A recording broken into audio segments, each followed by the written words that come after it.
In the last movie then, you became experts at interparticle forces.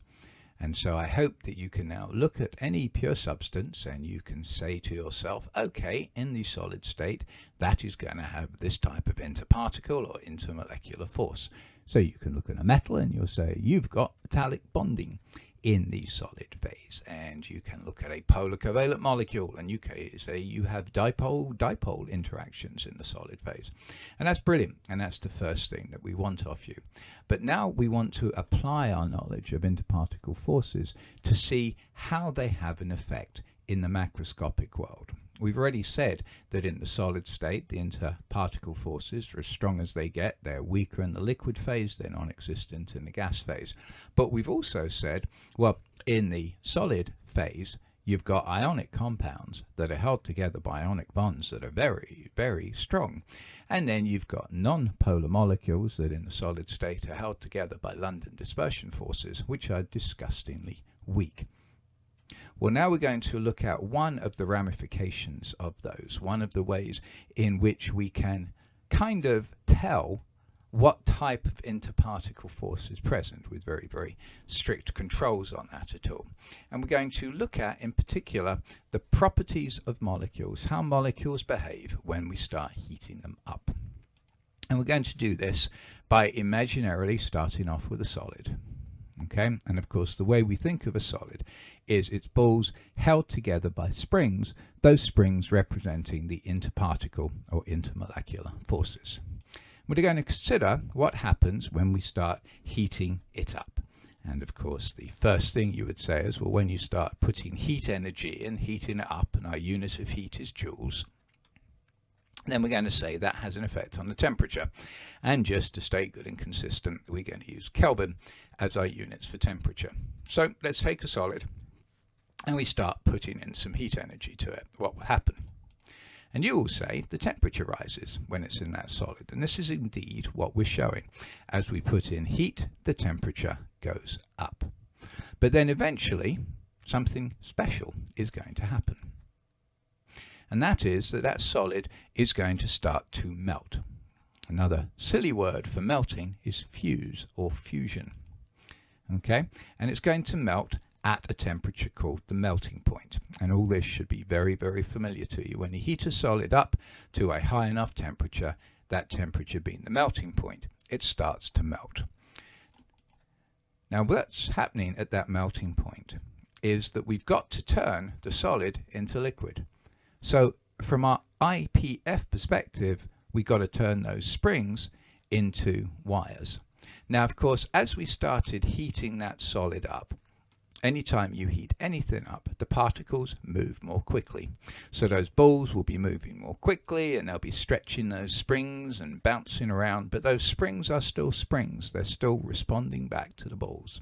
Okay, but now when we get to melting, we've got to stretch those springs out too long and turn them into flexible wires. Okay, and so what you see when you plot out this so-called heating curve is that once you've reached the melting point and you keep putting heat in, the temperature doesn't change, because what's got to happen here is that all the solid has to get turned into liquid. In other words, we've got to turn all the springs into wires. And it's only when all the solid has been turned into liquid that our heating can start increasing the temperature again. But now, of course, it's increasing the temperature in the liquid phase. So again, as you put heat in, the balls now are moving more quickly, they're stretching those wires and so on, but they're still held together by wires. As we keep putting heat in, the temperature keeps rising. Okay, so we heat up a solid, the temperature goes up until we get to the melting point. At the melting point, we continue to put heat in, the temperature doesn't change because we got to be turning all the solid into liquid. Once it's all turned into liquid, now as we keep putting heat in, we're heating up the liquid and the temperature goes up.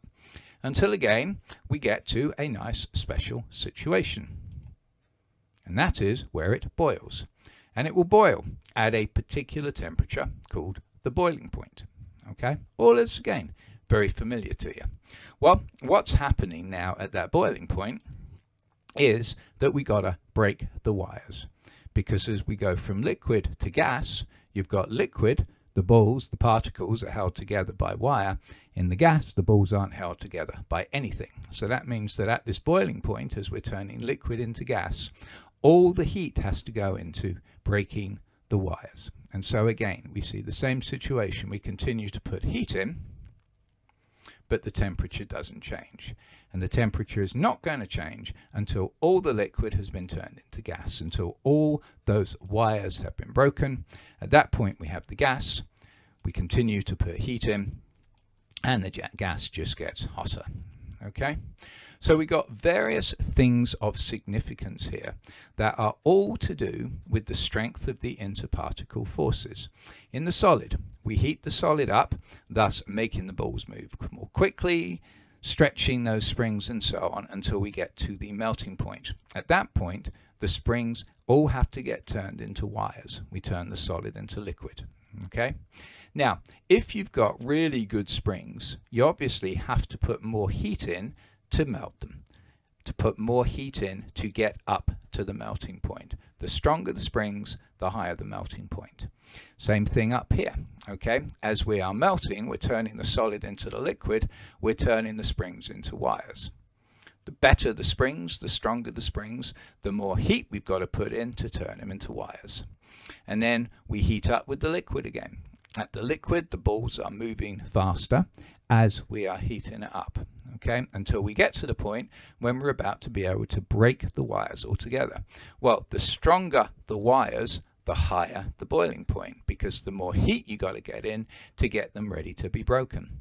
And then at that boiling point, you've got to actually break the wires. And so the stronger the wires, the stronger the interparticle forces, the more energy you're going to have to put in to break all of those wires. So the melting point and the boiling point depend upon the strength of the interparticle forces. The higher the melting point, the stronger you can determine the interparticle forces. The lower, say, the boiling point, the weaker the interparticle forces. And also, in a discussion we're going to have next term, we'll be talking about the energy that's needed to turn the solid into liquid. That's the so-called heat of fusion. And the energy needed to turn the liquid into gas, that's the so-called heat of vaporization. Those also are determined by how strong the interparticle forces are. I could have chosen any of those, the melting point, the boiling point, the heat of fusion that you haven't covered yet, the heat of vaporization that you haven't covered yet, in order to continue the rest of the discussion in this video. But it made more sense to just go with the first one and talk about the melting points. Okay, now of course you know a melting point. You know that water, which is a polar covalent molecule, we'll go further than that in a bit, but water melts at 0 degrees Celsius. Okay, lithium fluoride melts at 845 degrees Celsius. That's a pretty high melting point. Magnesium oxide, significantly higher, 2852 degrees Celsius. Both lithium fluoride and magnesium oxide are ionic. So that gives you an idea of the strength of ionic bonds. Okay, we could have gone higher and picked other ionic compounds. Ionic bonds, strong interparticle forces, thus ionic compounds have high melting points. Tungsten, 3,422 degrees Celsius. Well, tungsten is, of course, metallic. So the metallic bonds present in tungsten are really, really, really strong, because look at how high that melting point is. Now, of course, the flip of that is you have a few metals that have very low melting points. Mercury, for example, melts at minus 39 degrees Celsius. In other words, it's a liquid at room temperature, as you all know very well. So the metallic bonds in mercury, the interparticle forces in mercury, obviously pretty weak. Okay, so metallic bonds can go from there to very, very, very strong. Diamond melts at 3,550 degrees Celsius. That is an example of a covalent network. So to break all those bonds in diamond, all those covalent bonds in diamond, turn the diamond springs to diamond wires, if you like, requires an awful lot of temperature, awful lot of heat, thus a very high melting point. Conversely, let's have a look at some molecular species. Acetone. Okay, acetone is a polar molecule melts at minus 95 degrees Celsius. Fluorine, chlorine, bromine, and iodine are all non-polar covalent species, so therefore they are held together in the solid state by London dispersion forces, ridiculously weeny and weak. Okay, all of these are molecular. Now, something I do want you to notice is as we go fluorine to chlorine to bromine to iodine, we are going down the group of the halogens, and so we're getting heavier. Okay, fluorine is F2, chlorine is Cl2, bromine is Br2, and iodine is I2 when in the solid state. Okay, as we go down the halogens, we're increasing in mass. As we go down the halogens, then we are increasing in polarizability. So therefore, even though fluorine, chlorine, bromine, and iodine only have London dispersion forces holding them together, by the time you get to iodine, iodine is really nice and squishable. Okay, so therefore it has a fairly decent melting point, even though it's ridiculously weeny in terms of its interparticle forces, but because it's so big and squishable, those London dispersion forces aren't too bad at all. So generally, we will find that when we're dealing with molecular species, okay, what is important is as we're comparing similar molecular species, is as the mass gets bigger, the polarizability gets bigger, thus the melting point increases. With that in mind then, let's continue this discussion and think about the hydrides of the chalcogens. The chalcogens I have listed there on the left-hand side for you. Water, okay, hydride of a chalcogen, melts at 0 Celsius, you know that. H2S, well, let's see. The only thing different between these similar molecules is that we have a larger chalcogen. Thus, the melting point of H2S should be bigger than 0 then, right? Not so fast, it's minus 82. Okay, well, that's obviously an aberration. Let's go look at H2SE, much bigger chalcogen, still similar molecule, must therefore have a higher melting point than 0. Now it's minus 66. Now, the H2SE, bigger than H2S, so the melting point is bigger, so that's fine. But here's water being all weird and anomalous on us. Let's see if we get back to normality with H2TE. No, H2TE, bigger than H2SE, so has a higher melting point, minus 49 versus minus 66. But we have this water sticking out like a sore thumb. Let's depict this graphically, shall we? Let's have molar mass along the horizontals, so we're talking about H2O, H2S, H2SE, and H2TE. Let's put the melting point up the vertical. What we're expecting is that these are all similar molecules. They're all 2 hydrogens and then a chalcogen. Remember, chalcogens are a group of the periodic table, so they're similar to each other. So we would have expected the melting point to increase as it got bigger, just as we'd discussed. Well, that's fine for the last 3, sulfur, selenium, tellurium, but instead we've got H2O water being extremely anomalous, much larger than it should have been. Okay, well, how can we explain that? And the way that we explain it is we say that melting points are a reflection of the interparticle forces, or in this case, because these are molecules, the intermolecular forces. All of these are polar molecules. Thus, in every case, the intermolecular force should be dipole-dipole with some London dispersion there backing it up. Okay, so if water is anomalously high, that must mean that the intermolecular forces in water must be anomalously strong. Which leads us to a special case of the intermolecular forces for discrete molecules, hydrogen bonds. Okay, hydrogen bonds are special to a few super bonds. Okay, what we have here in water is we have an oxygen, slightly negative, polar bond, hydrogen, slightly positive. Okay, now first of all, oxygen, second most electronegative atom, hydrogen there in terms of electronegativity, so this is a very polar bond. But hydrogen is really, really small, and oxygen is also pretty small. That means that the charge density, this partial charge density on hydrogen is actually pretty big, because you're taking a fairly significant slightly positive and spreading it over a very small surface area. So the hydrogen actually appears to be quite a lot more positive than it otherwise would be expected to be. Similarly, down here, oxygen, quite a lot of slightly negative charge, smallish atom, so small surface area. So again, this oxygen slightly negative is much bigger than you would otherwise predict it to be. And so what you find is that you have a very directed dipole-dipole interaction between the oxygen slightly negative and the hydrogen slightly positive.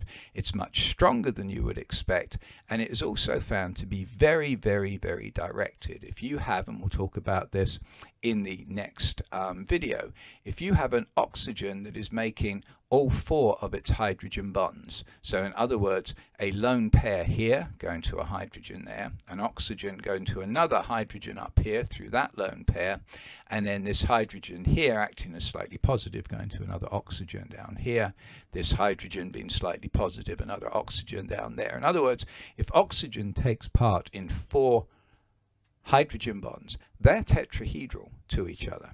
It is a very special directed case, unlike, if you remember, for the dipole-dipole, where we could have one slightly positive end of another molecule approach from all kinds of directions so it can interact with the slightly negative end of another molecule. When you have hydrogen bonding, because it's so much stronger, it is very, very, very directed. Okay, the IPF in water are hydrogen bonds. It's because you have very polar OH bonds. It's because hydrogen is a very small atom, oxygen is also rather small, so you have a very high charge density. Hydrogen bonds are strong, they're very directed, and I'm going to say generally that their strength is better than weak. It's much better than just a boring old dipole-dipole, which is why water's melting point is much higher than it should be.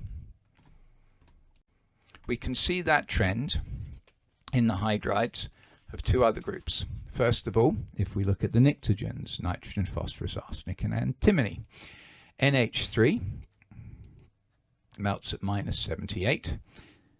pH3, which you would expect to be a higher melting point, is a lower, significantly lower melting point. Arsenic still lower than nitrogen. Even the antimony hydride still lower melting point than the nitrogen hydride.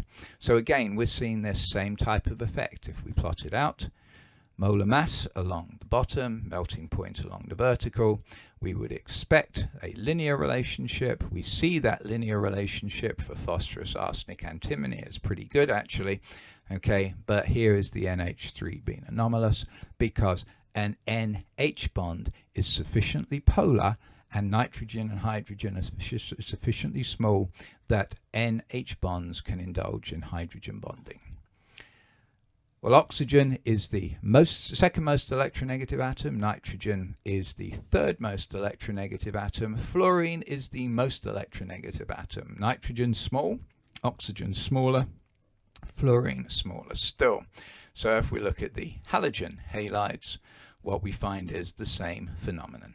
Okay, HF, much higher melting point than it should be compared to chlorine, bromine, and iodine. Now, some of you might say, but hang on, chlorine's pretty electronegative itself. It is indeed, but chlorine is much bigger. Chlorine, you have electrons in the 3rd shell, oxygen, nitrogen, and fluorine in the 2nd shell. Generally, if you have a molecule that contains OH, NH, or FH bonds, it can involve itself in hydrogen bonding.